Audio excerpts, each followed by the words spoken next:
know which one I wanted. And then when I started looking, there was a whole bunch of them, and I thought, well, I'm not going to list all those.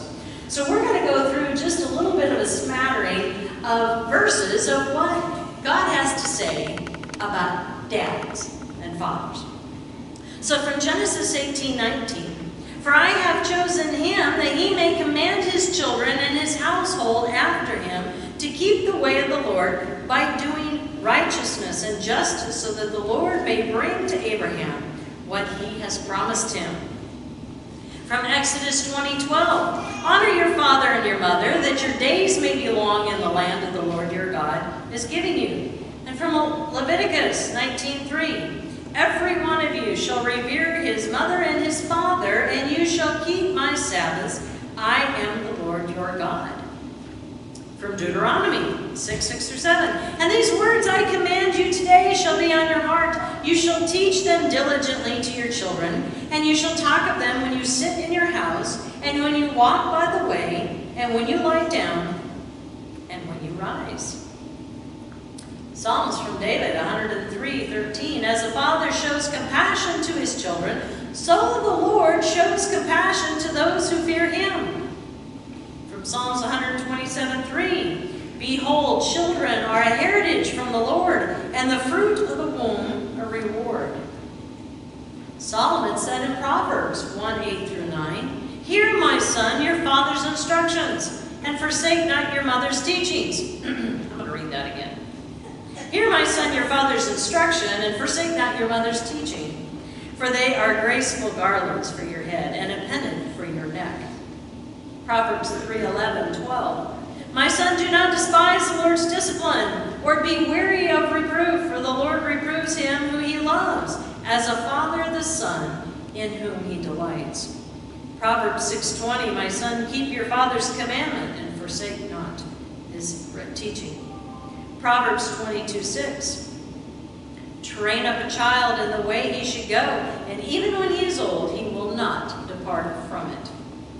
Proverbs 23:5, let your father and your mother be glad. Let her who bore you rejoice.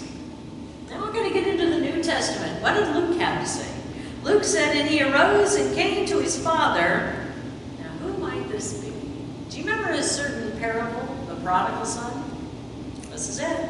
And he arose and came to his father. But while he was still a long way off, his father saw him and felt compassion, and ran and embraced him and kissed him. And from Ephesians 6:1-4, children, obey your parents in the Lord, for this is right. Honor your father and your mother.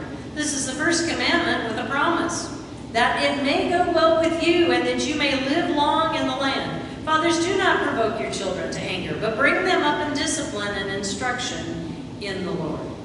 And finally, from the third book of John, chapter 4, I have no greater joy than to hear that my children are walking in the truth.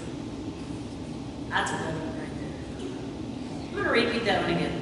I have no greater joy, says the Lord, than to hear that my children are walking in the truth. Well, that's a lot of scriptures. We kind of popcorned out there. But what was the theme besides that? It was instruction, right? It was how to love, it was how to teach, it was how to live, it was how to pass down that legacy. So I started thinking last night about all the dads that are mentioned in the Bible and how that went with them. So let me ask the guys out here, how easy has it been raising your children? Not easy. Spirals, yeah. Good days, bad days, right? But it's a tough job. It's not an easy job. If it was an easy job, everybody would be dad, right? Well, let's start off and find out how they handled this in the Bible. So we're going to start off with the first dad, Adam. How did that go? He had two boys. One killed the other. It's fear, right? Don't kill your sibling, but that happened. And in the process, he lost both of his sons because the one who murdered Cain killed Abel, and Cain was then banished. So in a blink of an eye, he felt the sting and the grief of losing not one, but two children. Now get to Noah. Noah had 3. They go, well, he raised them pretty good, right? They were older, they'd taken wives, they helped him build an ark for 100 years. Well, what happened at the end of the year when the ark finally settled and they came off the boat? I was like, almost immediately, one of the 3 boys, Ham, went and disobeyed Dad and went his own and started the whole problem all over again.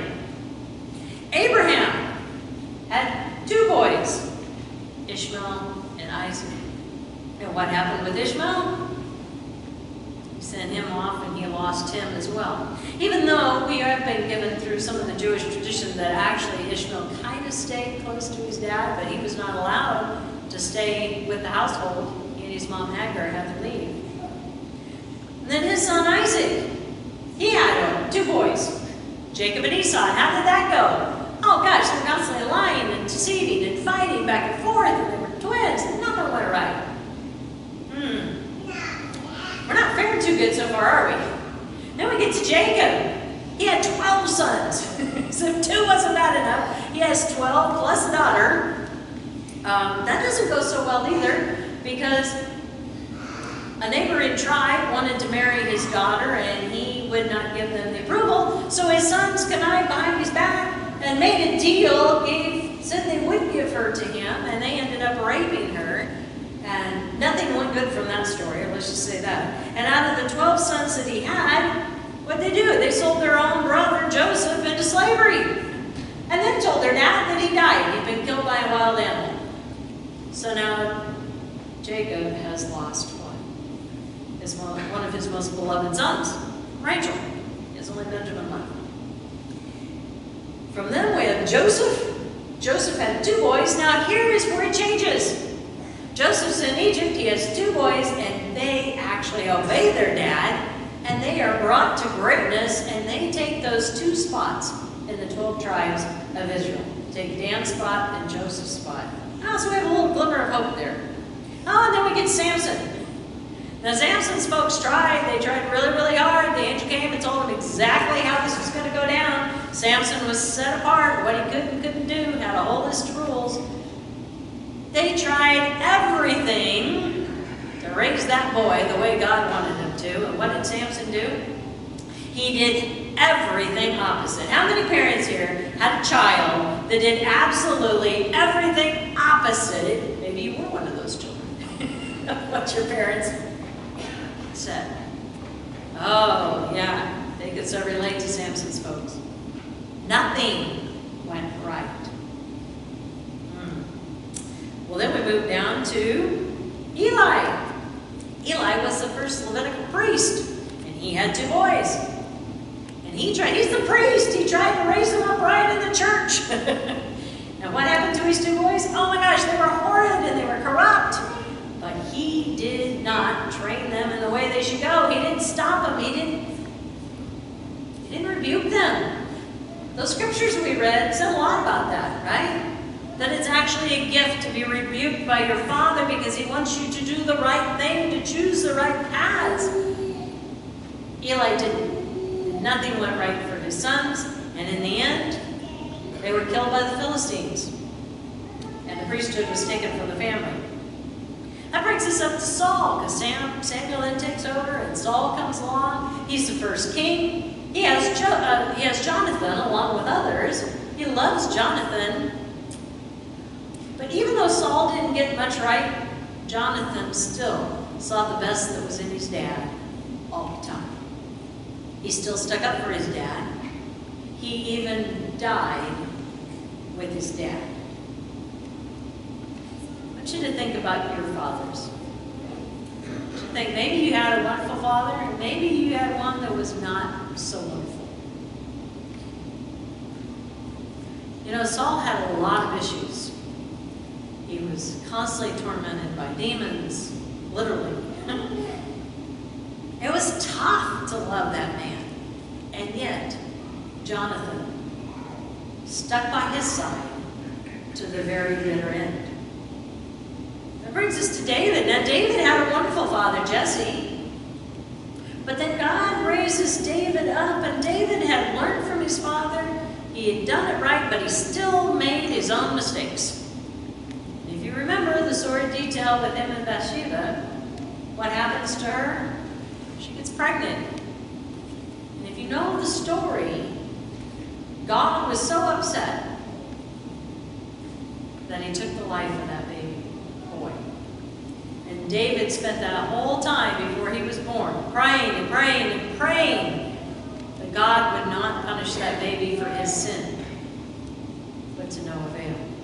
That was the first time that he felt that bitter grief that was his own doing. We know he had a bunch of kids after that, but then he had one named Absalom, who not only did he not listen to his dad, not only did he fight his dad every step of the way, he tried to overthrow his dad. He started his own coup and got people behind him. And what did David do? Did David go to battle? No. He turned tail and ran. He would not fight his son. Even though everybody in his commanders said, you need to take a stand and you need to take back the throne. And he said, I will not hurt my son. But it didn't just end it there. The scriptures say he prayed for him daily. He was constantly praying that Absalom would turn around and he would come to know the God that David so loved. See, he had trained him up. The problem was Absalom needed to learn what a relationship with God was like. He needed to learn what his dad had learned. He didn't do it. He spent his whole life just like Samson, being obstinate, doing everything he shouldn't, and in the end, he lost his life. I was looking at this whole list of people, and up to this point, everyone that I mentioned, outside of Joseph, lost at least one child, if not two. And of this list, none of them were perfect. Constantly pushing the boundaries, constantly going their own way, doing their own thing, even when it was against the instruction of the parent. That kind of brings us up to this 400 years in between the Old and the New Testament. Have you ever heard of the Maccabees? Anybody heard of the family called the Maccabees? We're known as the Hammer. They were the family right before the New Testament who took back the temple. This was after Rome had come in and they had taken over the temple, and Titus, and he defiled the temple with an idol to Zeus. And it was one man out of the entire nation of Israel, only one man put his foot down and said, enough. It had been 400 years, he wasn't taking it anymore. That was the icing on the cake. And he rallied his sons around him, and they waged war against the Romans. And they won. With God's help, they took back Israel. Now I want you to think about that. Men, as you're sitting there, you're going, well, what can I do by myself? What can I possibly do that's going to make a difference? Gideon was one man who made a difference. This father of the Maccabees was one man who took a stand and made a massive difference. He trusted in God. The next one we read about is Zechariah, who was old, very, very old, along with Elizabeth. And yet, an angel visited him and said, you're going to be a dad. And from that came John the Baptist. John got it right. Oh, now by Jewish standards, he was a little crazy. A lot of people thought he was off his rocker. I got to make just a little note here. I haven't had a chance to talk about John the Baptist. But you know, if you read about him, it said he was off in the wilderness. He was eating what? Locusts, wild honey, and what did he wear? Anybody know? Camel's hair, right? So you're thinking of this wild, crazy guy eating bugs, wearing camel's hair. You know what we found out in the wilderness? A lot of times we think it was down south. Could have been, but north of the Sea of Galilee is also called the wilderness. And that is where John was baptizing. And that is where Jesus was baptized. He was doing ministry. And what about the camel's hair? when we went, we found out that they were making rugs out of camel's hair. It is so soft and so gorgeous. I mean, the price is exorbitant for like one of those little area rug, like a little area rug. I'm talking like when you walk in the door area rug. What was it, like $700-800? It was insane. American money, so that was triple.